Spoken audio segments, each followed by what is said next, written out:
What up, cappers, gamblers, punters, low baggers, hustlers? Happy basketball to you all, and congratulations to my country, Canada, for legalizing marijuana today. Today, baby, today. I'm feeling pretty good. You're watching Loshak in the Bag. My name's Jimmy the Bag, and I'm sitting beside the legend, Lodels Loshak. Yeah, the season started off yesterday. I had a little bit. It's a good sign when you have a little bit of an off day and you feel like the breaks don't go your way in NHL. And I still was up 2 units. Stacked 2 more units in NHL, so I'm killing it in NHL and NBA. For anyone who follows my records and picks closely, unreal. I did have one loser in the show, but then I tweeted out 2 plays. Both of those plays lost. So I'm officially off to an 0-3 start in the NBA, which is par for the course. I do expect to be about 48% ATS overall, though, not 0%. So I will have my winners coming, but it's back to the old usual bullshit here with NBA as far as I'm concerned, Jimmy the Bag. I don't know what to do. I thought congratulations on everyone who had the Celtics, right? Jimmy the Bag and King Rail. We will show the NBA record because Jimmy, you should be proud of that play. Huge shout out to Red Girl who nailed the under on the Warriors game, right? Huge shout out to everyone who didn't bet the over in the Celtics game. I got the over at 209. It closed at 211.5, and that one lost. Obviously, the market was wrong on that one. Obviously, the market is comprised more so of people like me who are just lost in NBA than people who know what the fuck they're doing. Noah Lastark apparently is one of those people, right? We got a ton of incredible NBA cappers. Don't let the 0-3 get you down. I started the NHL season 1-9, and I'm almost at even units, and that just took a couple weeks. So we'll get you right back on the winning track. We have a ton of opportunities on this NBA card. I can't wait to break it down. I guess we're going MLB, NHL, NBA. Also, we will be getting videos from some of our superstar NBA cappers on their play of the days on the Late Show. I think there's a ton of opportunity on this NBA card. A ton. Mitch Bukowski attending my first live show.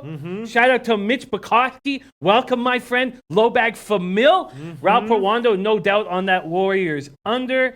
Bill Butliger says, looking funky fresh, Jimmy. You know what? I didn't want to wear this. I didn't want to wear the wrap. I'm still very upset. Maybe one glorious year of Kawhi is better than a career of DeRozan. I don't think so. I'm very upset, but they're still my team, and what you got it. I don't make the calls.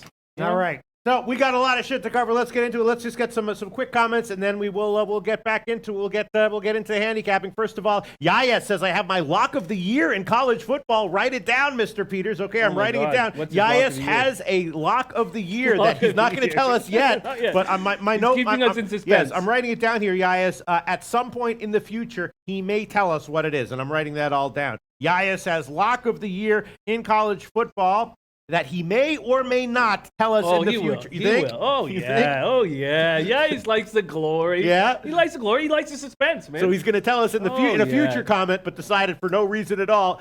I'm assuming he knows what the lock is. Or is he just saying that he's going to look at the card and is confident that one will come to him? We'll see what Yaya has to tell us. All right, let's see. Kobe says, don't be upset. Raps made the correct move. I disagree wholeheartedly. I can't disagree more, Kobe. We finally found a player who wanted to play in Canada. Who cares if he's not a top 5 talent? I disagree implicitly. If we win the NBA championship and he comes back, then I'll be wrong. I'm so upset, but we don't need to get into that. Mitch Bukowski says, attending my first live show. Shout out to you, Mitch Bukowski. Mitch Bukowski, just so you know, just to catch you up, I'm positive in everything except NBA long term, and I'm not sure how I'm going to handle this year. Let's see. Yep, Vitala says, over in the NHL Florida Philly game was fire, Pete. I also had the balls to take the under in the Rangers game. I knew that one was going to cash. Why are you just saying it to Pete, Vitalis? Yes, Jimmy had that one. Also had although I had the first period over in that, which lost, but I also had the balls to take the under in the Minnesota-Arizona game. That one cashed. I had the first period under in Arizona. Or not first period, I had the team total under 2.5 on Arizona. Right. I'm telling you, they are not going to be scoring this year. And I had a winning night in NHL, but goddamn, one shootout goal, one empty net goal with the Wild would have been a huge winning day. Also, if the Jets don't lose their 4-1 lead in the third period, it would be a huge what happened there, game. Man? That was great. I thought we had that game. I tailed you on that one, and that one was thought it was great. All right, let's see. Jay Sweeney says, "Hey Jimmy, you got me. I was talking shit and you killed it yesterday. My bad, man." No, I didn't kill it yesterday. They came very close to killing it. Just had an okay winning day. did not kill it, Yeah. Jay Sweeney. And this is a show where we can disagree on things and disagree on plans and work together as a team, as a family. Much love to you, Jay Sweeney, and thank you for joining us. And shout out to Nando Suevas. Nando Suevas hit both games, hit the Very Celtics nice.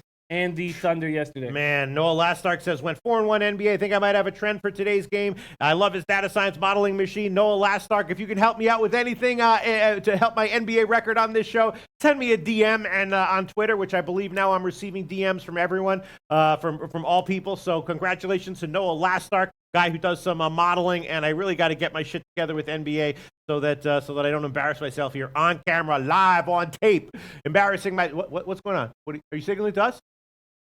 What? Oh, no. It's coming. All right, so let's move on to handicap. We've got a lot of shit to cover here, Jim. Let's start with MLB. We got two games going today. I passed on the game yesterday, and today, what do we have? Let me just remind myself. Yeah, today's a tough game. My sense is that probably both dogs have a little bit of value, right? Probably both dogs have a little bit of value. Should the Brewers be this big of a dog against Milwaukee? I'm not quite seeing it. Obviously, Kershaw is awesome, but he got hit his last start. Miley has been excellent in limited innings in the postseason so far. Should Milwaukee be this much of a dog? I'm not quite seeing it. Miley's being spectacular. Yeah. I agree. I'm not going to allow the MLB to keep hurting my bankroll. This is the time of year where I start rolling with NHL and NBA. I don't know if I'm going to make a move. Vitalis says ski profit all over the Nuggets. Can I get your thoughts? Think I'm going strong on it? Definitely, and we're going to hammer NBA very hard. Yeah, and can I just say one thing? Noah Lastark wrote back to me, I will, brother, no doubt. Noah Lastark, if you can save my life in NBA, I'll fucking, in a serious way, and I don't bullshit about, I'll owe you my fucking life, Noah Lastark. You'll have a friend for life, and I'll owe you whatever favors you ever can possibly need in life if you can help me save my ass in NBA. Thank you so much, Noah Lastark. All right, go ahead, Jim. Dwayne Reed saying I have some heat for you in college football. That does not surprise me. Love Dwayne Reed's insights. Marco Lu liking the Flames money line. I will be going up against you. And here you go. Yaias tells us now why he is not going to give us his lock. He says, well, if you had a college football section in the show, I could tell you at Jimmy the Bag and Mr. Pete. I like this guy Yaias' style. I like it. Yeah. If we're not going to put a college football segment in the show today, then he's not going to give us his college football lock of the year. He's going to wait until the college football segment in any show coming up this week, which he should. I'm waiting with bated breath, Yaias, to find out what your lock is. All right, let's move on, Jim. Josh Prakash did tell us both Boston teams would win. Nice work, Josh. Yeah. Dave LA, Dodgers run line plus 140. Dodgers to win by 1 at plus 300. Exciting stuff. I like those bets. And a good point made by, was it Theodore McIntosh, I believe? Yes, that Kershaw at home is not the same as Kershaw on the road. Game time 80 Fahrenheit, wind blowing out to right center at about 5 or 6 miles an hour. These teams went to the 13th inning and taxed their bullpen. Yeah. In that situation, who would you rather have on the mound, Kershaw or Miley? I believe that's why the Dodgers are that type of favorite, because Kershaw has the potential to go deep, of course. And game 4, the Dodgers win game 4, but they're not scoring any runs. 3 runs over their last 22 innings, all in their own ballpark. They're lucky to be tied 2-2 right now. Brewers went scoreless over the final 8. Miley, 5-2, 2.57 ERA, 1.21 WHIP through the regular season. He looked great. He's not allowed a run in the playoffs. 10 in the third, 5 Ks, 1 walk. Lefties, 225, 605 OPS. Righties, 240, 645 OPS off him. Kershaw had a good season, one excellent start, and one terrible start so far in the playoffs. 3.27 ERA, 0.91 WHIP in the playoffs. Still good numbers, but only 5 Ks in 11 innings. This is not the Kershaw of old. He just can't get that strikeout when he needs it, whether it is home or the road. He just can't seem to get that strikeout. Even in that great 8-inning start, he couldn't get the important strikeouts.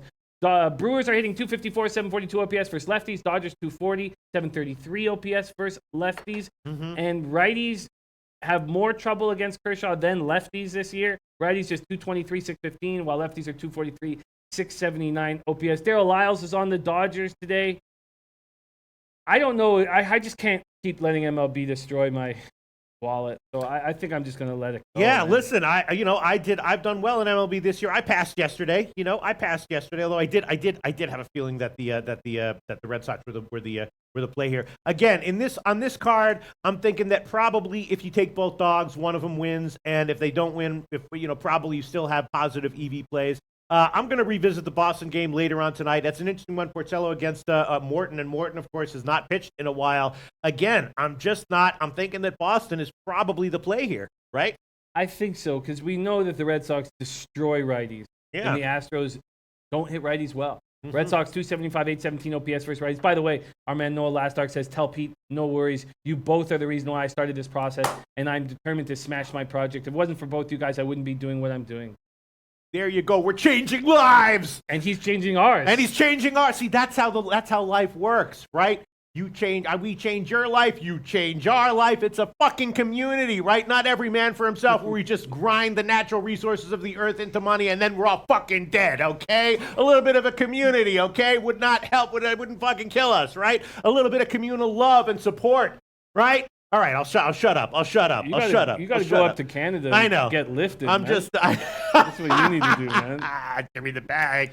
Jimmy, listen, this shit affects me. 0-3 in NBA. We'll show that on the record. Well, not right now, but later on in the NBA segment. And fucked me up. I had the second half over, which in retrospect I think was an okay play. That one only lost by a little bit. But I saw King Rail took Boston second half after I tweeted out my play, and I tweeted out Philly because it's again second half. Sorry, I don't mean to divert into NBA right now, but I do have a winning record in second half plays in the NBA historically, and that was one of the statistical plays that I play was Philly on the second half. But obviously it lost, and of course the Golden State first half. I guess I had Golden State first half over 60. They got to 57, but their shooting was okay. All right, I'll shut up. Jimmy the Egg. It's fine. It's just one day. We have 11 games on the card to take care of business. Noli knows Boston, Houston over. Also, Bud Nino, Houston, Boston over. Porcello looked great in the regular season. 17-7, 4.28 ERA, 1.18 WHIP. In the postseason, he's looked good. One start, 2 relief appearances. And I feel like, look, you mentioned Morton hasn't started in a long time. It'll be his first start since September 30th. So we're talking 2.5 weeks. But he was dealing with the shoulder issue. Supposedly, he's feeling great right now. He is a guy who uses drugs. Who? Oh, yes, definitely. We think. I'm going to start using drugs. People are like, Peter, where are people saying, yes, I'm going to, just in honor of it being legalized in Canada, I'm going to try to get some marijuana today and try to chill out a little bit. Nice. Jim's like, okay. Jim's thinking, he's still a legend despite his little rant for the last 10 minutes. All right, go ahead, Jim.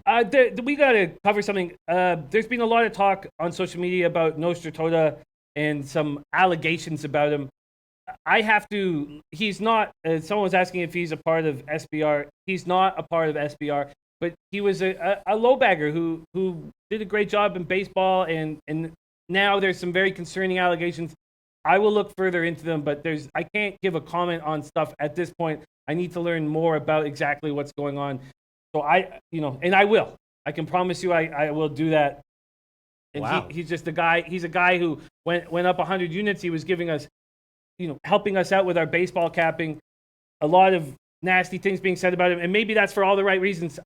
There's some allegations about him, and I promise I will look into them more, and we will be able to talk about it. But right now, I think it's best if we focus on who's here right now, the Loshak family and this giant card. So we will talk about it. We're not going to run away from it. We're not going to, and Jesse Smith says he was part of SBR. I don't know what you mean he was part of SBR. He's never had anything to do with SBR other than he was in our comment section on Loshak in the Bag. That's the only thing. He has not been employed by SBR. He's never had a show on SBR or anything like that, Jesse. And I can understand some people are very upset about some of these allegations, and you have every right to be, and we have every right to get answers. It's just right now, it's kind of new, and we've got to dig into it before we state anything on what's going on. I have no idea what the hell this is all about, but it's certainly interesting. All right, let's get into a handicap. It's good that you address it. Obviously, some shit went down. Obviously, I have no idea what you're talking about, but yeah, okay, go ahead. Yes. And Bill Butler says, is Nostra a kitty diddler? No. No, he's not. Bill Butler. Never tell us what you really are wondering, Bill Butler. All right, let's go on. Porcello versus Morton. I can understand people liking the over here. Morton has not pitched since September 30th, and we know the Red Sox hit smash righties. This guy, Morton, hasn't been excellent in his postseason career. He hasn't been an excellent pitcher for very long. What, a year and a half? Lefties hit 207, 695 OPS off him. Righties 219 with much less power, 629 OPS off of him. I don't know what to do. I'm just tired of MLB taking money out of my wallet. So, okay, so we do have comments. I would definitely be leaning Red Sox, not if it was even money, but as a pretty big underdog, as I was leaning the last game, I'd be leaning Red Sox. 37 Scandlers says Porcello will get it done. Stros were way too cocky. Sox playing loose. And now Houston is pressing, but Nino Morton's first postseason start might be a nice overplay. I don't know, man. The way Houston hits at home, I don't know about that. Key Prophet says different Sixers team this year, Pete. Yeah, I knew that. You know how I knew that? From listening to King's Court. And yet, I still took the Sixers anyway. Unfucking believable. But all right, let's see. Yeah, all right. I'm gonna make a decision later on the Boston game. It's a night game, so I'll probably make my final decision on that one in the evening show. Milwaukee Dodgers. You know, I'd have to be leaning at this line. I'd have to be leaning Dodgers. Although I agree with you that the extra innings game favors the Dodgers here in light of the starting pitching matchup. But it's just the line is too high. This is what sports betting's all about, right? Obviously, the Dodgers have an edge here with Kershaw's ability to go deep. But if the Dodgers were minus 500, what would your play be, Jim? Of course, it'd be Milwaukee. Right. Yeah, there's no doubt about Correct it. answer. And there's no Yes. reason. Kershaw's given us no reason to trust them implicitly. Right. So I agree with you guys completely. Just want to give a shout out to our man, Timur Segaliev. Says long-term bet UEFA Champions League finalists Juventus and Paris Saint-Germain plus 3,000. Book it and thank me later. Shout out to my man, Timur. Wow. Love the guy. I agree. I don't know. Miley's been lights out. Yeah. The Dodgers are struggling against lefties. They're struggling against everybody. All right, so you want to move on, Jim? I desperately want to move on. All right, I never want to talk about baseball again. Let's move on to NHL, and if we're going to show the NBA record today, we're damn sure going to show the NHL record. So let's throw the NHL record up. Even though I had a day yesterday where there were a couple plays that didn't go my way, I still wound up 2 units, and that's a good sign when you have a day that is not good for you. NHL, yes, thank you very much. If we can throw that one up there, look at that, Jim. Look at that, Jim. Oh look my at God, that. that's incredible. Incredible, right? Unbelievable. The fuck is that? Where the fuck did that come from? And I'll tell you where it came from. I can tell you where it came from. Listening and humility, because longtime viewers of my videos know that I used to be so bad at NHL regular season, not postseason. I was always good in the NHL postseason, but I used to be so bad at NHL regular season that I just skipped it. And last year I started doing it because I was sitting next to Jimmy the Bag, doing it closely, and things just started to click. And like I said, I spend most of my time in the NHL segments here listening to what Jimmy has to say and reading the comment section, of course, listening and thinking, and look what happened last year and look what happened this year. So we got 4 games going tonight in the NHL. Jimmy the Bag, what are your thoughts on this card? I'll tell you my thoughts. My thoughts are that maybe Boston -1 and maybe better the Boston team total over. The St. Louis-Montreal game, maybe the under. I know Montreal had a big explosion offensively against Detroit, and I like that one as a lean. I didn't give it as a pick. But I don't think they're long-term anything special offensively, Montreal. Or do you think so? I think that I'm going to fade them nonstop. I'm going to fade them nonstop. You guys, so many of you back in the Habs have been right so far. There are no fairy tales in Shawshank, Pete. Yes. This team is not good. I'm fading them today on the puck line. Really? And I will keep fading them. Let's Really? start there. Blues -1.5. Lock me in. I wonder if I start listening to King's Court just religiously and taking notes, if I'll have the same kind of turnaround. I think you will. I guarantee you, if they were in the studio for our NBA segments, that would happen. I guarantee you that would happen. If they were here, they'd be different. But it's also, I start the day now, especially with basketball back at 4:15 in the morning. By the time we're done our late show, I've been grinding for 14 hours. Yeah. It's time to get drunk. Yeah. I'm exhausted. Now I can get drunk and watch the show, no problem, but it sucks because I'd like to get home. It starts 15 minutes after our show. I try to get home. I know, right. And then I have to do all my prep work. Okay, so you're gonna take St. Louis here. Yes, I am. And they're gonna find a slight difference in the Blues and the Red Wings. Yes, you guys have been right. And I respect, Sammy the Frog. Sammy the Frog. I just found the show and I love it. Yes. Thank you, everyone here. Love the comments too. Yes. Sammy the Frog. Definitely. Sammy the Frog. Pay attention to these comments. The comments will help you out. Love Sammy the Frog. Hell yeah. Sammy the Frog. Sammy the Frog. Jesse Smith says, you'll regret fading the Canadians, Jimmy. Montreal is the real deal. They are, huh? No. And that just makes me want to fade them so badly. And yes, I make mistakes in all sports, and I make mistakes in hockey. And you guys saw me do that last year with Vegas. And I'm going to fade these Habs. I do not. Yes, they have a good feeling in the dressing room. Yes, they got rid of some bad apples. Yes, a ton of you guys have been right. Very, very right, and made a ton of money being right. Habs coming off 3-1-1 start. 7-3 home win against the Red Wings. Claude Julien says, I think it's about the way we work together. We chose to play a certain way this year, given the things we identified over this summer. It was about speed and execution. Thomas Tatar, Paul Byron, Brendan Gallagher, each with 3 goals to lead the team. If Thomas Tatar and Paul Byron are going to lead your team, Teddy B saying, Jimmy, don't fade the Canadians. Mr. Gokster, pulled the trigger with St. Louis, but money line. Listen, if Thomas Tatar and Paul Byron are going to lead your team, you are in tremendous trouble. Let's go over their lines. Deneau, Tatar, Gallagher, that's the worst first line. Actually, maybe tied with Arizona for the worst. But no, I'd say it's the worst first line in the league. Druin with Domi and Lehkonen, that has a little bit of spice. I kind of like that line. And then, Paul Byron with just Barry Kanemi, who looks like he's the real deal, and Joel Armia. And then you got Hudon with Plekanec and Matthew Pekka on the 4th line. There's some interesting stuff here. Don't get me wrong. There's a good vibe. Jesse Smith saying Canucks, Canadians, Leafs are the real deal. The Leafs are the real deal. The Canucks and the Canadians are going to be in that bottom 5 of the season. Carey Price coming back from a flu. The Blues are going to get Jaden Schwartz back most likely. He's been battling a lower body injury. He's been practicing. Peter Angelo has taken responsibility for the Blues' slow start. Says, I'm the one that leads this group. We've won 1 game. It starts with me. I know I need to be better. It's still on me. If we're not winning games, that starts with me.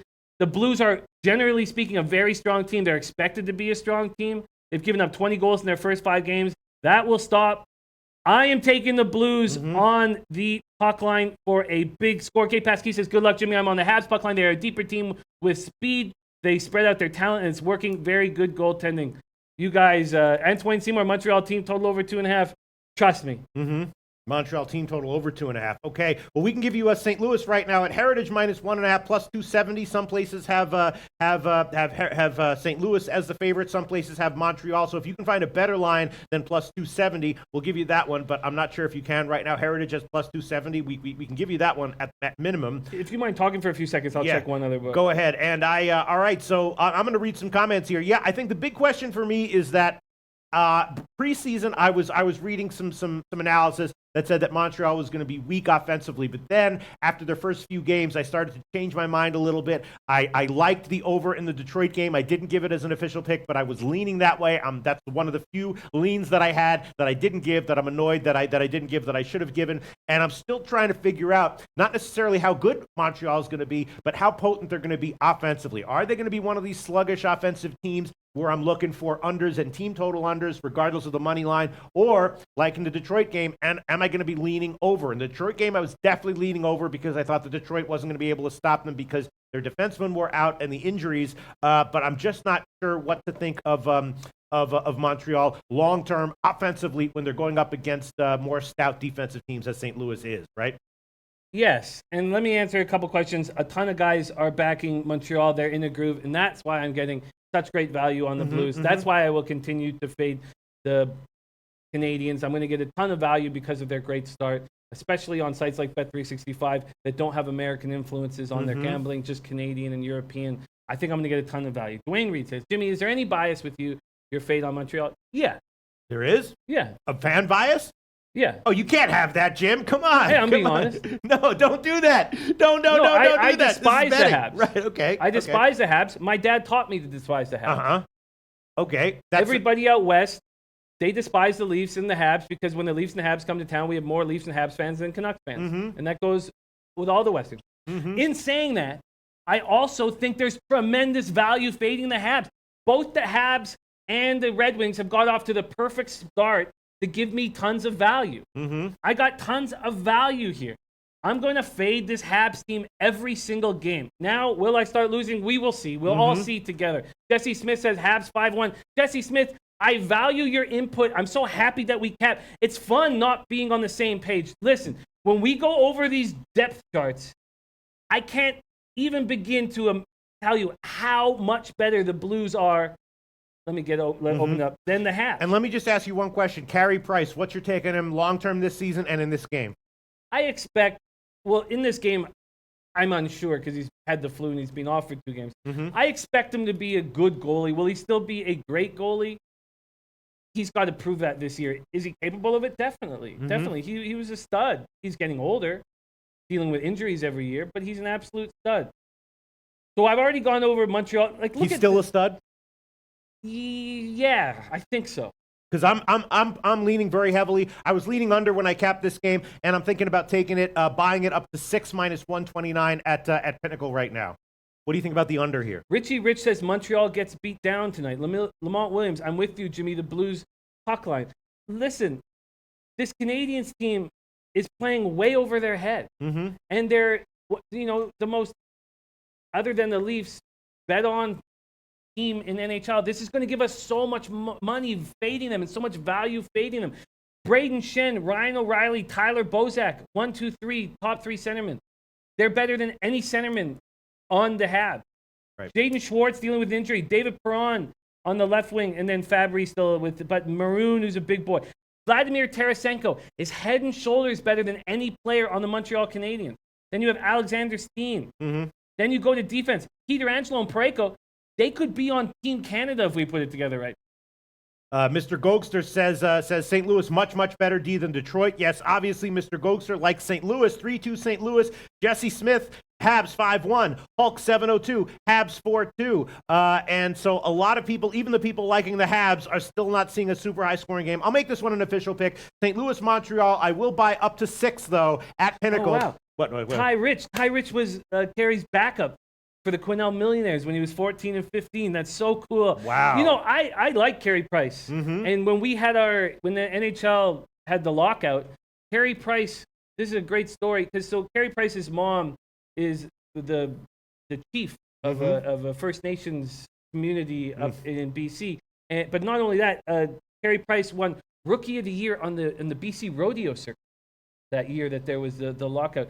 I love Carey Price. I think he's a great goalie. I think he's capable of being good, being great. If he's healthy, he's getting older, he's dealing with injury problems. But how is he going to be tonight? I don't know. He's just coming off the flu. Yeah. You guys, right. You're right to have every... Jesse Smith says, I feel like Jimmy didn't watch the game against the Penguins. Habs outclass them in every way. Listen, you guys, you're backing a hot team. Good luck. Get your money. It's okay that I'm on the other side.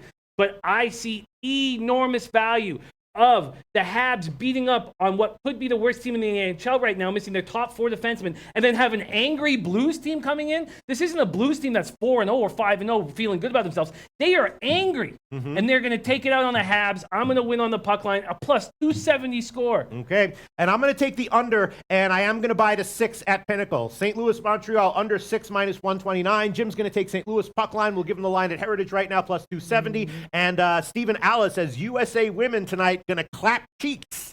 There you go. Oh, nice. Shout out to Stephen Alla for that comment. They're talking about the overs in this game. The overs. The Blues they're so much bigger than the Canadiens, and they need to press down and hurt the Canadiens. Okay, let's move on. We got a lot of shit to cover here, Jim. The Boston game is obviously very interesting. Boston very potent offensively. I already saw people commenting that 75% of the public is on Boston, so they like Calgary. I'm not sure that I'd like Boston here on the money line, but I'm thinking about the Boston team total, which should be just 2.5. What do you think about this game, Jim? First off, remember last year the Flames couldn't win at home. Will they be able to change that this year? They've only beaten the Canucks. That was the second half of a home and a home, and we thought the Canucks were bad at that point. The Flames played well offensively against the Canucks. The jury is still out. Natalie Alvarez liking the Flames. Damn, Natalie, I still haven't got you on Twitter. My fault. I copied and pasted you. I will remember to do that after the show. In saying that, and look at Vancouver Brooks. Yeah, I heard that story. Ty's so cool. So cool Ty Rich and these guys are running with us. But the R2D2 says St. Louis is a group of angry ladies. No. Okay, let's get back to the Bruins spot here. Yes, let's get back. This Flames team is hurting. Both Monahan and Backlund are hurting. They're going to play, but they're hurting. Bruins have just won 4 straight. This is their first game to kick off their road trip. That first line, Bergeron was just named NHL First Star of the Week, 5 goals, 6 assists. You think it's a down spot for Boston? No. Oh, okay. Because Travis Hamonic's still dealing with the facial fracture. Travis Hamonic would be the shutdown defenseman that you would put on against that first line. I'm backing Boston. I'm taking Boston on the puck line. These are my 2 plays in NHL tonight. The 2 road teams that I believe have a ton more skill than the teams that they're playing. I think one at least will come through for me. I'm on Bruins. All right, and what's your take on Mike Smith right now? Still looks vulnerable. 3.57 goals against average, 881 save percentage. We were expecting a better year from him. Remember, we had, I forget who it was. It was a female capper beginning of last year when I said. Red Girl? No, it was beginning of last year, and I said that Red Girl Smith kills hockey from what I've seen. She's looking great. I think she should take these puck lines so instead of the money lines. She went 500 last night in hockey and lost. Right. Where she would have had a huge winning day if she was on puck lines. Right. Back to this spot. I said Mike Smith is done. He's over the hill. And this female capper broke down how many goalies have career years at 35. He certainly didn't have a career year last year. He does not look very good to me. I like him. I've always liked him. He's a character guy. In saying all that, I am backing the Bruins -1.5. All right, I can give you +261 at Pinnacle. Bet365 might have a slightly better line, and I'm thinking about adding on the Bruins team total over at just 2.5 -140. Go ahead. A shout out from Jin Rummy. He says, of course, you like Carey Price. He's from BC, but he says also, by the way, no value on Habs. Neither side from their probability numbers. He sees no value when you break it down. Okay. And he says, good luck. Okay. All right, so Pinnacle actually has better than Bet365 now, so we can give you Boston on the puck line +261. Beautiful. You want that one? I do. All right, and then Carey Price. And then what's your take on Calgary offensively right now? I expect them to be very good. I expect them to be very good, but when your first and second line centers are hurting, how good will they be? That's the question. And are they going to? These guys, I don't know what Backlund's going through, and everyone talks about what a professional Backlund is and all this stuff, but he's definitely dealing with something. And what's your take on Tuukka Rask right now? He has not had a good start to the year. Yeah. I'm saying Falcons.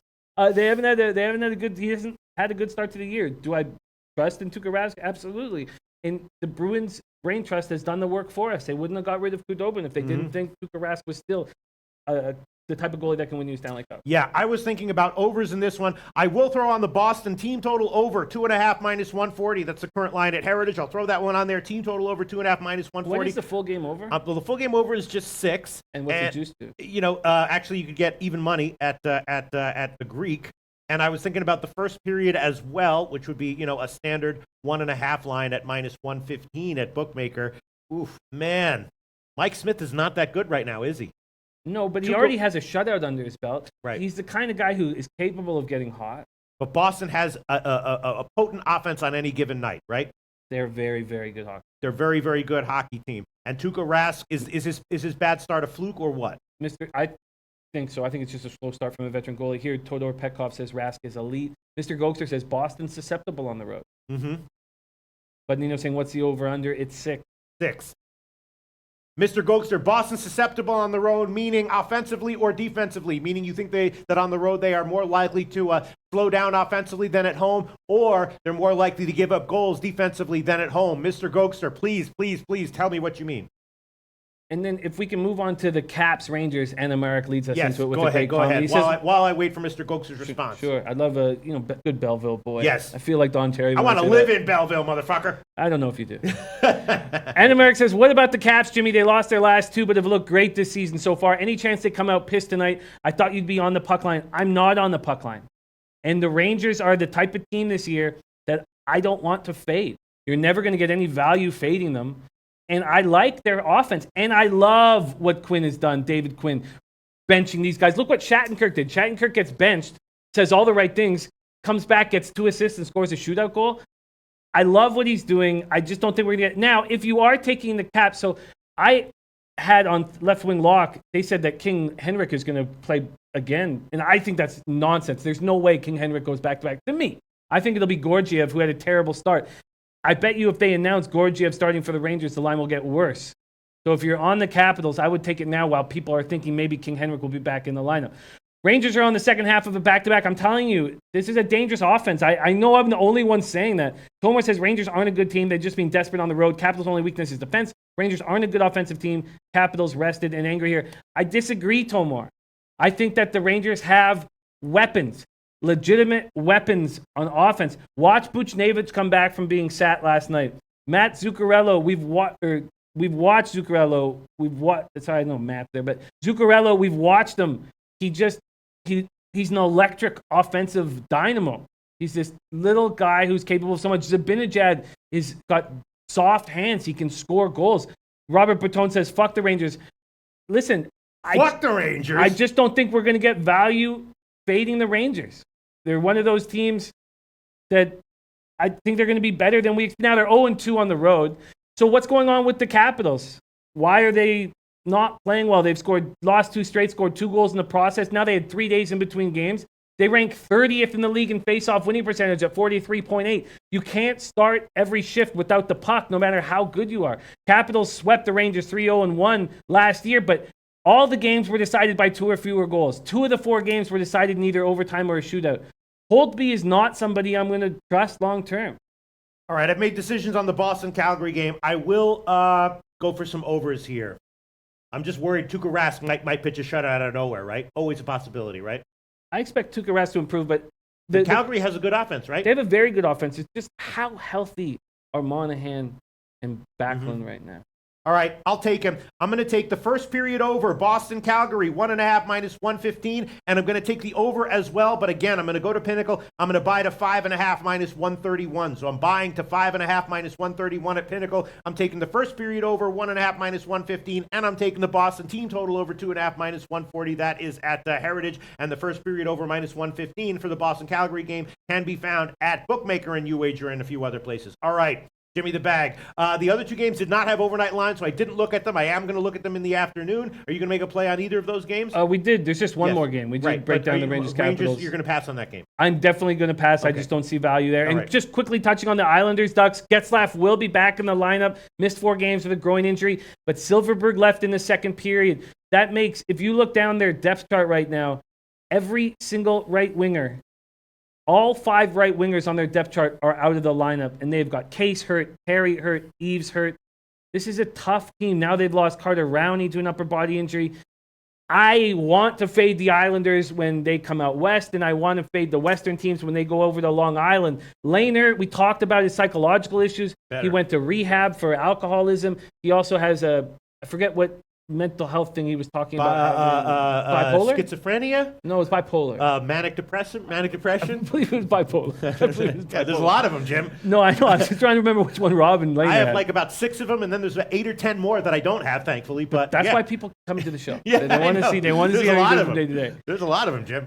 Mr. Gokes are saying no, Krug hurts his team on the road. But I still think Boston is capable of scoring. McAvoy's just such an incredible defenseman. But I agree with you, Mr. Gokes. In saying all this, I lean towards the under. Both Lehner and Gibson are playing so well. I lean towards the under, but it's going to be a 5.5 and juice to the under. What are we getting on it? 5.5, but again, if I was going to take this one, I'd buy to 6 at Pinnacle, which would wind up being about minus 135 or so. Minus 134. I was thinking about under here as well. Offensively, how are these two teams doing? They're an absolute mess. A mess, huh? Not the Islanders as much. I mean, they're trying to figure their game out. They've done some line changes here. They moved Andrew Ladd onto the Barzal-Bailey line, and they put Beauvier with Filppula and Clutterbuck. They have defensively responsible forwards, guys like Filppula and Clutterbuck that you can really trust. And they have a great coach in Trotz, who demands that stuff. In saying all that, I'm not entirely sure what to do, but I do think that the under is definitely to play. Mr. Gokster already took the first period under. He leans New York Islanders. Randy Lockhart saying the Sharps are on the Islanders. I'm not sure exactly. What will we get just on the 5.5, under 5.5? Well, actually, 5.5 would be minus 102, but the Greek still has 6 minus 120. Wow, are you serious? Yeah, no. Oh, I would not joke about lines, Jim. Wow. I would never joke about lines. Oh, okay, I'll take that under 6. You want that one? Yeah, definitely. All right, I'll take that one as well. New York Islanders and Anaheim under 6 minus 120. We're both going to take that one. Under 6 minus 120. That's the current line at the Greek. NYI. Anaheim under 6. Eddie Euler saying 3 of the last 4 New York Anaheim games have gone to extra time. Nice situation for a little 9-1 shootout spot. I'm not going to take it, but nice situation for it. And I would also be leaning first period under here as well. What do you think about that? I get it. Why not? Right? Kobe Valentine mentioning New York Anaheim to go to OT. I like it. I like it. I'm not going to do it. I'm not going to double up on the game. Right. Gibson is playing well. Lehner is playing well. The offenses aren't anything particularly special, are they? No, they're not particularly special, and the Ducks offense just keeps getting more injuries and more injuries. So why would we not like the Ducks team total under as well, maybe? Every single under is appealing in this game from every angle. I just don't want to double up or triple up. I hear you, Jim. All right, so let me just hold on one second. I'm just looking at this. Hold on one second. I just want to see what the team total would be here for Anaheim. Oh, shit, we got 11 basketball games. I know. We got a lot to cover. Anaheim 3.5 minus 154 on the team total under. Is there any way they get to 4? They got a lot of injuries, right?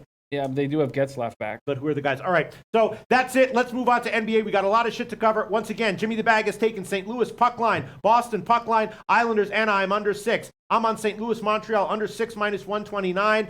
Islanders, Anaheim under 6, and I'm on Boston team total over, Boston, Calgary first period over, and full game over. Let's move on to NBA very, very quickly. If we're gonna show the good, we're gonna show the bad, and let's throw the NBA record up. You can see Jimmy the Bag's nice winner from last night. You can see my horrible 0-3 record. People are probably thinking, what do you mean, Loshak? You only gave out 1 pick yesterday. Yes, but I also tweeted out 2 picks. My tweets do get included in my overall record, as do Jimmy the Bag's tweets, and those 2 tweeted picks that I tweeted out were losers. Philly, second half +1, and the second half over, which in retrospect I'm okay with. That one came close. All right, there's 2 games we have to start with here, Jimmy the Bag, in the NBA. The first one we have to get to is New Orleans-Houston, right? Houston is a big favorite. A lot of people are high on them. The Kings Court guys are particularly high on them, thinking they might have good value right now on their futures odds to win the national championship, obviously. But New Orleans is, they've got Anthony Davis as always. They didn't have a good preseason though. You know what I'm saying? And the last year the Rockets were a great first quarter team. Well, I'm thinking maybe Rockets first quarter, first half. What do you think, Jim? I'm not sure. I'm not sure at this point. I wanted to break it down with everybody, figure out exactly the way to handle this game. The Pelicans' bad preseason, do we put a line through it? You might put a faint line through it, but I don't know if you can put an entire line through it, a full, normal standard line through it. I don't think so. Let's break down the Pelicans, or let's break down the Rockets first. They lose Ariza, they lose Mbah Moute to free agency. Those are their defensive-minded forwards. They get Carmelo Anthony. Their rotation will now have James Ennis, Michael Carter-Williams, and Marquise Chris. I love, and Brandon Knight when he comes back from injury. I love Marquise Chris. I love all Huskies. Why did the Suns jettison Chris?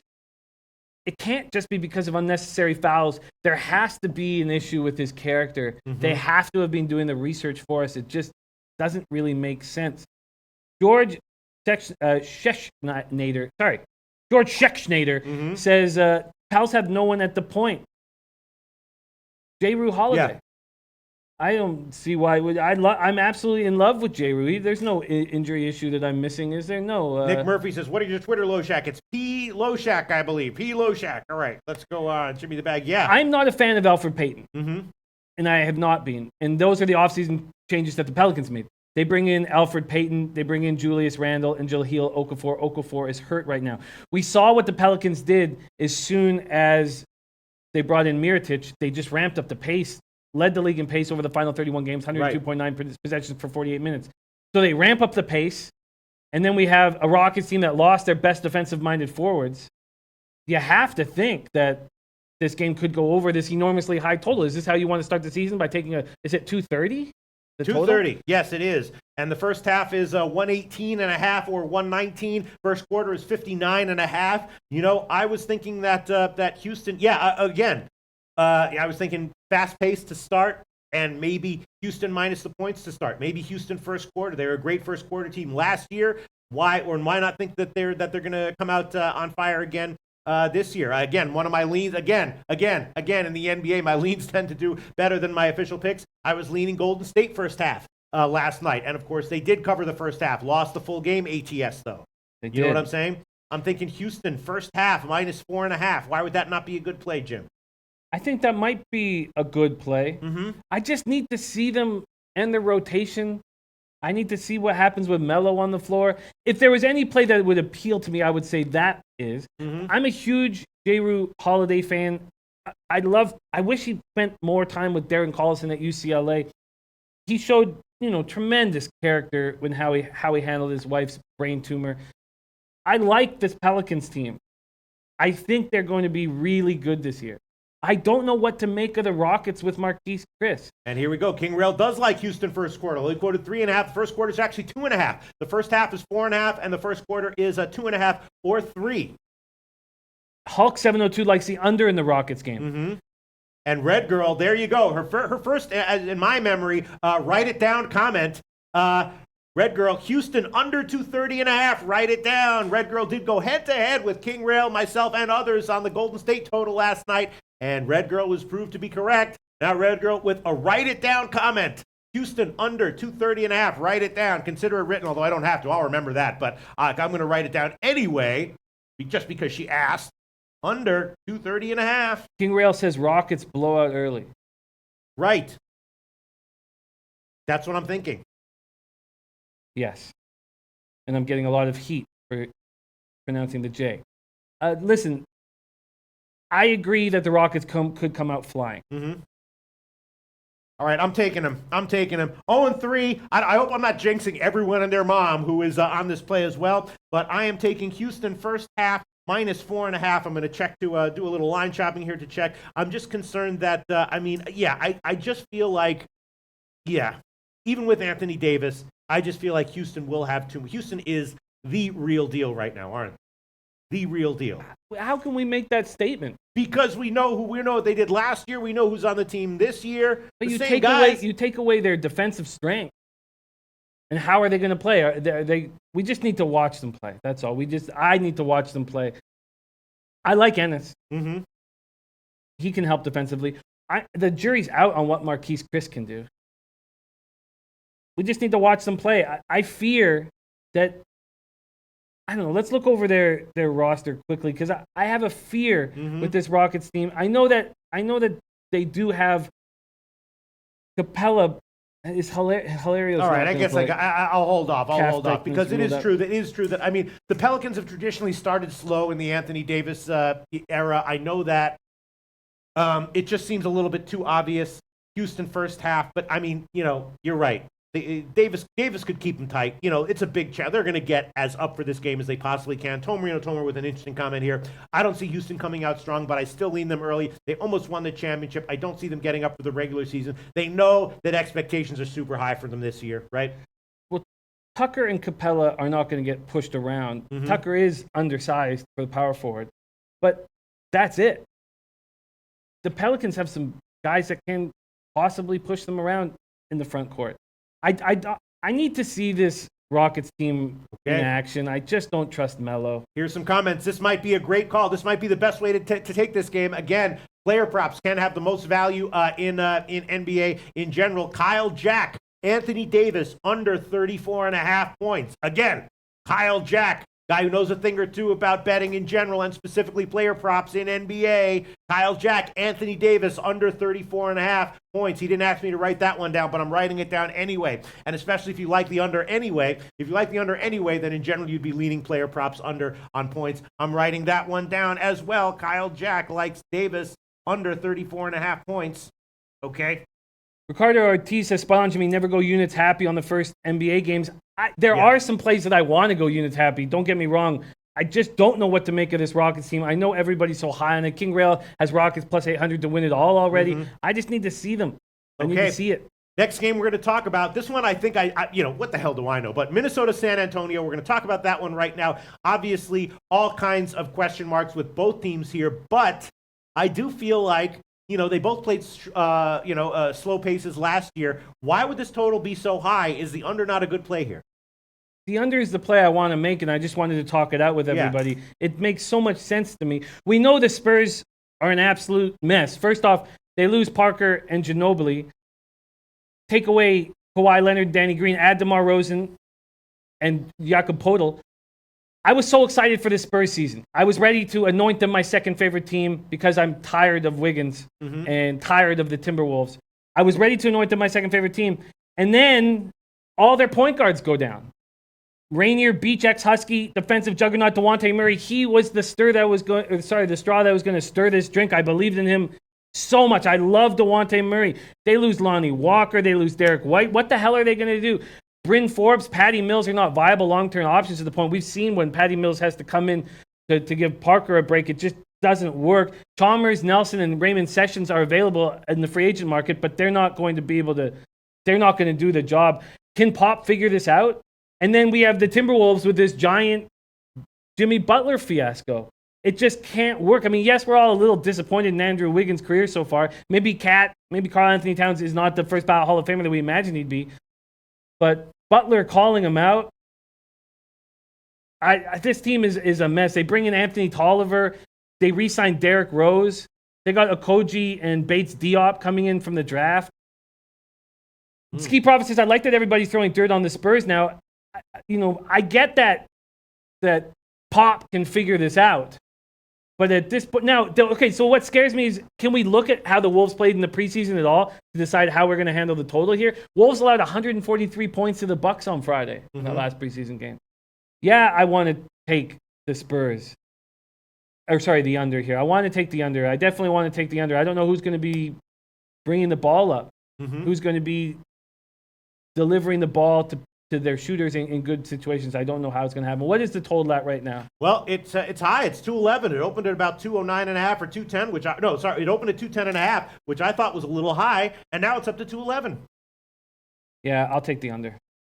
All right, I'll take it too, Jimmy the Bag. This is not a good sign for you, but I will take it. Minnesota, San Antonio, I'll take it for now with Jimmy the Bag. Under 211, minus 110, under 211, minus 110. That's at Heritage and Intertops, and I will take that one as well. Minnesota Spurs, under 211, minus 110. Dan Kelly said, why did they give Wiggins that huge contract? It's heartbreaking that Wiggins has become this. He was our great hope in Canada, you know? Heartbreaking. I can't believe he's not an absolute stud. Maybe it would have been better if he stayed on the Cavs and worked under LeBron. Who knows? But he just can't seem to do it. Antoine Seymour likes the Spurs first quarter and the first quarter under 53.5. I was thinking about the first half under as well at 106. All right, let's move on, Jimmy the Bag. The rest of the card, we don't have that much time. We'll cover the rest of it in the evening show. What do you want to make sure we get to? The Pacers. First off, I want to take the Pacers against the Grizzlies. They just took the Cavs to 7 games in the first round, almost took them out. Miles Turner signed a 4-year, $72 million extension. The Paul George trade looks absolutely great because they got rid of a player who didn't want to play there and grabbed Oladipo, who played college there and wants to stay there coming off an incredible season. They add Tyreek Evans. They add Doug McDermott. Evans can be that scorer off the bench that they will need. Corey Joseph will be unavailable with a knee contusion. We'll see what Bickerstaff is going to do here. This isn't a healthy group. I guess that's the first thing you can say. What's Mike Conley going to do after heel surgery? They're wondering whether Chandler Parsons can stay healthy. Oh, and Wolves' money line is King Rail's video pick. Can't wait to see that, King. I do not trust Chandler Parsons to play more than 20 games this year. Wow, Wolves' money line, huh? So does that support the under? Or does he think they're going to go off? That's a good question. King who says Minnesota plays no defense, and with Murray out for San Antonio, the Premier D won't be as good. DeRozan plays no D. I think that game goes over. Marty Baller says, Pete, stop thinking negative about your basketball record because you are a spiritual person. Your energy dictates your sports picks. That's absolutely correct, Marty Baller. Nice. Shout out to you, Marty Baller. Wow. Infomosa 91 says, I think Indiana is a trap line. I can be wrong. What is the line I'd get right now on the Pacers? I'll check right now, but I was thinking about the over at 207, and now it's down to 205. But then again, I was also thinking about the over in the Celtics game, and that one moved 2 points in my favor, and that one lost. So, but I was thinking about the over. Didn't King Rail said he was expecting Memphis to be an over team this year? Didn't he say that? Right? I'm almost sure he said that, and Indiana definitely can score, right? So why would this here? Let me check my comments here that I did write down. Hold on, where are we? Yes, similar to the Bulls, and he expects the Bulls to be, a young team, not too good, but to be a high scoring team. And the Pacers, we know they can score, right? Why not the over here? Feels good. I have a vividness bias of the Grizzlies defense that may be slowing me down here. But I'm leaning over in first half over as well. You want to make a pick here, Jim? Yes, I'm on the Pacers. All right, the Indiana Pacers. Let me just find it. Indiana Pacers. Hold on. Full game. Let's see. Best line is 6.5. It's a split line, 7 or 6.5. But bookmaker has 6.5 minus 115, so we can give you that one. Okay. Beautiful. Indiana minus 6.5 minus 115. What else do you like here, Jim? There's a bunch that I like, so let's move quickly through this. Bucks at Hornets. I'm very interested in the under. Want to talk it out. 2 former San Antonio Spurs assistants facing off in Budenholzer and Borrego. Exciting to have Borrego in the league very exciting. He's earned this spot. First Latino head coach in the 72-year NBA history. Bucks have improved from 33 to 42 to 44 wins. It mirrors Antetokounmpo's rise to stardom. Fifth in NBA scoring last season while shooting 52.9% from the field. Now, they struggled behind the three-point line. Budenholzer said, I just hammered it home to them nonstop. The emphasis on three-point shooting during the Bucks team. So this is why I can't take the under, but I feel like they're going to be throwing so many threes up, and I just wanted to talk this out a little bit. Bucks 25th in the NBA last season in three-point attempts. That will likely change. They picked up Ilyasova. They drafted DiVincenzo. He was 85% on threes in 40 NCAA games for Villanova. They brought in Brook Lopez. They brought in, moving over to the Hornets, Tony Parker, Miles Bridges, got rid of Howard. They have bigs. I like that they got rid of Howard. Kemba Walker does so much every year, but I just feel like something's missing from his game, and maybe it's leadership. What is the total on the game here, Bucks-Hornets? Bucks-Hornets. The Bucks-Hornets total. Okay, sorry, I'm just reading a whole bunch of comments here. The full game, Bucks-Hornets, will be it opened at 217. Now it's up to 220. BetOnline has a few places at 219.5. Split line. 219. You were thinking what? Over? I wasn't. I was thinking that the Bucks are going to throw up tons of threes, and they're probably a bad shooting three-point team. And maybe, you know what, I'm going to stay off that, and I'm going to break that down. I know that they're going to be shooting threes all game. That's clearly been the spot. I'm interested in taking the Magic on the money line in their home opener here against the Heat. I want to hear what people have to say about that. Steve Clifford tries to end a 6th straight losing season since the Howard trade. They've not won more than 35 games. Most of the roster is back. It's just they're hoping that Fournier, Gordon, and Vucevic are healthy. They were named tri-captains. They came out of the blocks fast last year. I don't see why they wouldn't necessarily do that again. Isaac and Bamba are the big question marks on this team. Will they step up? Jesse Smith saying Hornets look great in preseason. Hal Abrahams, I'm liking Denver. I think they blow up. We know that Skis play. Dan Kelly bet Giannis for MVP. I did that last year at 91. I haven't made any future spots. I'm wearing a Corey Joseph, Scotty Rock, Corey Joseph jersey. Giovanni Biesdorf, Heat versus Magic, under 10.5. That might be the play to make here. I'm interested in the money line. I'm also interested in the under, but I guess we're not going to have enough time in the show to really break these games down. PRC publicist and coach says, can't wait for you guys to break down the Raptors versus Cavs, but let me report, we the North, so excited. The city's pumped up tonight. I'm heading to the game later. Tomore's on the Magic plus 2.5. Simmons out really hurt them last year. Gordon looks like an all-star. Miami is weak with Waiters out. That's the issue with the Heat. The Heat just have so many injuries. I was leaning Orlando as well. So many injuries. Johnson, Waiters, Ellington, Winslow, they're all hurt. Ellington dealing with this sore ankle. Winslow hamstring tightness. Johnson had the hernia surgery offseason. Waiters won't be back till January. I just feel like there's too many injuries. I was leaning under here. I was leaning under as well. And Miami team total under. I think I'm going to wait and see how this rolls, but I'd like to take the Magic money line, and I'd like to take the under. Are you going to make any picks official yet? I'm not sure. I kind of wanted to talk these plays out before I made them. First off, though, I agree with PRC publicists. The Raps are going to come out firing right now. We do know that J.R. Smith and Nance are out. Sorry, just one quick thing. Sure. I will throw on the Miami Heat team total under 106. I'll throw that one on there. Go ahead, Jim. Go ahead. I like that play. Okay. I like that play. You know what? I'm going to take two plays here. Miami team total under 106 minus 110. All right, go ahead, Jim. I'm going to take the Magic on the money line and the full game under. Okay, Jim's taking Orlando. Go ahead, talk about a game while I quote these lines for you. While I line chop and quote lines, Jim. Tomer says, I think the under has value in Toronto-Cleveland. Toronto looks strong defensively. I don't see how Cleveland scores with their bad guard play. I think the Raptors just come out firing. I really, really do here. Let me get to the notes. I'm going to double up on this game and double up early. Cavs are here without LeBron. Raptors without D-Ro. Nick Nurse takes over as our head coach. Kawhi Leonard says, so you just need to play basketball. You know what I mean? That's what that's his big quote. That's the kind of leadership we're looking for, really. Leonard, Anunoby, Green, Ibaka, Lowry are going to be our starters. We're going up against Osman, Love, Thompson, Hood, and George Hill probably are the starters for the Cavs. J.R. Smith is going to be out. Nance is going to be out.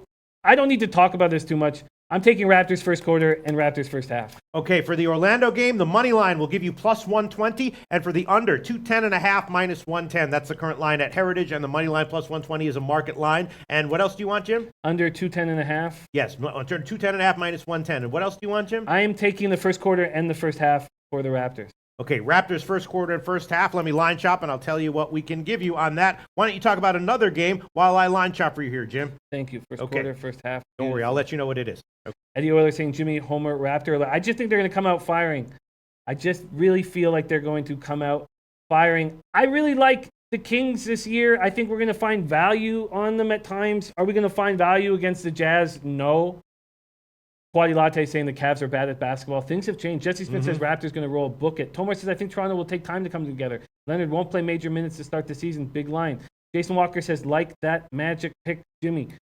Okay, so we'll give you Toronto first half -7 minus 106. That's the current line at Pinnacle. And first quarter -3.5 minus 118. That's the current line at Pinnacle. That's a high stuff. Well, the full game. What is the full game for this Toronto game? The full game.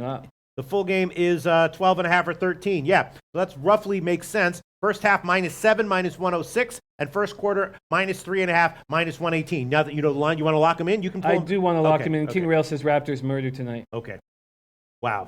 So that's a nice feeling. Are there any? Those are the games I really wanted to lock in at this point. I have all these games capped. We can spend 5 or 6 more minutes. Sure. What do you want to talk about? Anything you want to talk about? Well, let's talk about Nets Pistons. I do not trust, and as you guys remember last year, I just don't trust Blake Griffin at all. Dwayne Casey making his regular season coaching debut. If Griffin and Reggie Jackson can stay reasonably healthy, this should be a pretty good team. Griffin hasn't played in more than 67 regular season games over the past 4 seasons. Jackson continually doesn't play enough. Brooklyn will rely on its backcourt. We know that Crabbe is hurt. D'Angelo Russell, LeVert, Dinwiddie, I like them. They can all play. Rondé Hollis-Jefferson, I've always believed is the most important player on this Nets team. He is questionable with the adductor injury. Crabbe, ankle injury. The Nets used free agency to fortify their bench. I like the Ed Davis pickup. I'm not entirely sure about the Napier pickup. I don't know exactly what to do with this Nets Pistons, but I know a ton of people are high on the Nets. Scotty Rock screaming Nets. Let's see. Dan Kelly says there's a strong trend on home teams covering the third quarter on opening night. Yes, he mentioned that to me. If you like a home team, wait till halftime. Play them third quarter if you're getting a better adjusted line. Tomer says I can't back the Nets here. They have so many injuries. Hollis-Jefferson might be out. I'd lean Detroit here. Jazz defense is going to be too much for the Kings tonight. Yes, the Jazz defense is the Jazz are going to be a very, very dangerous team. I just am a huge fan of De'Aaron Fox. I like that he got a year under his belt. Let's break that game down quickly. Utah brings back pretty much the same team that was the hottest team in the NBA in the second half, winning 29 of 35. I like teams built on consistency and continuity. Quinn Snyder showed that he was a very good coach last year. They have Donovan Mitchell, who's going to roll. They have Rudy Gobert. Mitchell was a one-man wrecking crew against the Kings last season, 28, 27, 34 points, 3-0 sweep. Bagley, we're going to get to see Bagley play with this Kings team. He looked very good in the preseason. He was third in the league in the preseason on offensive rebounds. That's a good sign. We got a ton of guys who steamrolled college. Buddy Hield, Justin Jackson, Frank Mason. And then we got guys like Harry Giles who have so much potential. I'm excited about this Kings team. Do I want to start the year by fading the Jazz? No. Jim Rome says, can Fox shoot yet? You know, the jury's out. We'll have to see that one. But I just feel like he can do so many things. Nando Cuevas loves Jazz and Rockets. The Torino says the Nets' whole team is hurt. I'm not sure how you back them here. I'm not sure how you back them either at this point. I don't know if the whole team is hurt, but it's a tough spot to back them. Mavericks, Suns are saying that Booker is playing, but Booker has barely played. He even said, he's like, I haven't played competitive basketball in a very long time. How's that going to affect his shooting? That's the question. Josh Jackson is going to look good. Ayton is going to look good. And now they add Trevor Ariza, who will help defensively. I'm excited to watch this Suns team play. I'm also excited to watch this Mavericks team play. Oh, and the Suns have their new coach, Koskakov. 18-year veteran NBA assistant. Spent the last 3 years with Utah. Looked very good there. Quaddy Latte saying Harry Giles has no knee ligaments. I think Harry Giles will be able to play in this league. We will see.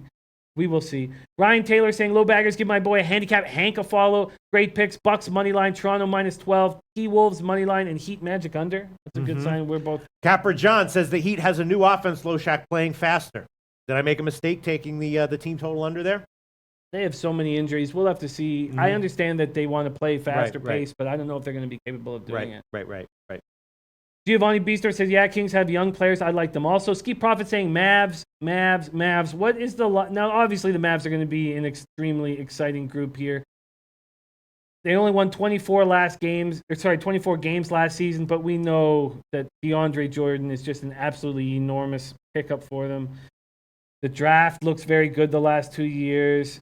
Harrison Barnes is not going to be playing. He's hurt. Doncic is going to be an absolute beast out of Slovenia. What is the line we get on the Mavs right now? The line that we would get on the Dallas Mavericks would be Hold on one second. Dallas Maverick. Navigation here at SBRodds.com would be close to pick 'em, +1. Ryan Taylor says Devin Booker's out tonight, correct? No. Devin Booker will very likely be in the lineup. Sorry, what did you say it was? +1. +1, wow. For Dallas. Wow. I agree with everybody who's on the Nuggets tonight. I think that the move was absolutely terrible in picking up Marcin Gortat. Those of us that follow the East very closely have just seen him get pushed around. He's no way able to replace DeAndre Jordan. The Nuggets are going to be very good. Jamal Murray is going to take a step up. I love Gary Harris. We saw what Jokic can do. Mike Malone, 4th season now. I like that too. I like that consistency with the same coach for a while. Paul Millsap missed 44 games last year. I just see this as a very good team. What are the Clippers going to be like? Patrick Beverley and Avery Bradley, they're going to have more of a defensive focus. I despise Gortat. I'm very likely going to make a move on the Nuggets. I just don't want to make them now. I want to take some time to think about this. I'm very likely to make a move on the Nuggets. Forrest Kramer comes in and says, listening at work, came in late. Cavs over, like in the Cavs Raptors game. Wow, Steve Prophet loves the Mavs, doesn't he? Look at that. Yeah. Loves them. All in caps 3 times. And a lot of people liking Milwaukee as well. King Rail already told us that he likes it. Antoine Seymour likes Milwaukee on the first half. Wow, maybe Mavs and Milwaukee are clear no-brainers. Tomar says Gortat wasn't brought in to replace Jordan. I don't know. Tomar, he's playing in Jordan's position. What do you call that? Yeah, he's a cheaper option, a cheaper replacement. R2D2 says Nuggets win. Walter Trotter says, I'm on the Nuggets tonight with the squad. Christopher Carter says, put up time for Crab. I wish he was healthy.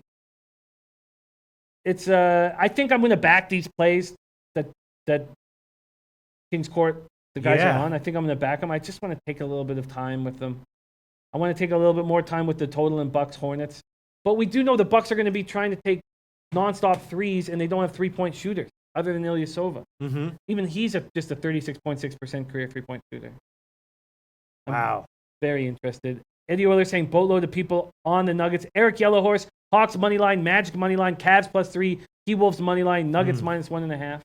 Shout out to the Kings Court guys for being in the comments section and giving us their thoughts and opinions. Shout out to everyone.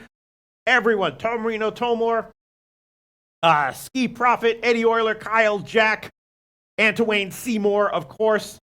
Wow. Great comments in here. Says Gortat isn't supposed to put up Jordan's numbers. Yeah, you can't put up Jordan's numbers. He's supposed to give you 10 points, rebounds. Yeah, he's the guy they brought in to. I don't know how you can say that he's not replacing DeAndre Jordan. He's the guy that's going to be starting at center and who was starting at center for the last, 6 years in LA. Ty Clinton, Al Hard, Bud Nino, Luis Fernando Esquinza, Eddie Euler. Shout out to everyone. Of course, Nando Cuevas. Of course, Jim Rome's a douche. Jim Rome's a douche says Isaiah Cannon starting at point guard for the Suns.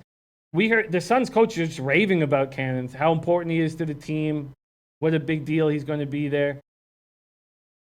I think I may back the Nuggets with the guys. I may back the Mavs with the guys. I just need a little bit more time breaking these games down and hearing what people have to say. And we're going to do a deep dive on these games, right? In the show. All right, so let's review all the picks and all the leans that everyone has. Jimmy the Bag did take Toronto first quarter -3.5 and Toronto first half -7. He also took Orlando money line +120 and the Miami-Orlando game under, despite the fact that Miami is expected to play faster pace this year. And he also took Minnesota Spurs under 211 and Indiana Pacers -6.5. Those are all Jimmy the Bag's plays in NBA. My plays: Miami team total under 106. That might have been a mistake. They're playing faster, but we know they have injuries. I'm also on Minnesota Spurs under 211 -110, and that's about it. But from the comments section, again, Red Girl likes the under 230.5 in the Houston game. A lot of people that we respect liking Dallas. A lot of people that we respect liking Milwaukee. A lot of people that we respect liking Denver. Is that true? Is that true, or am I imagining things? Oh, that's no, they true. do.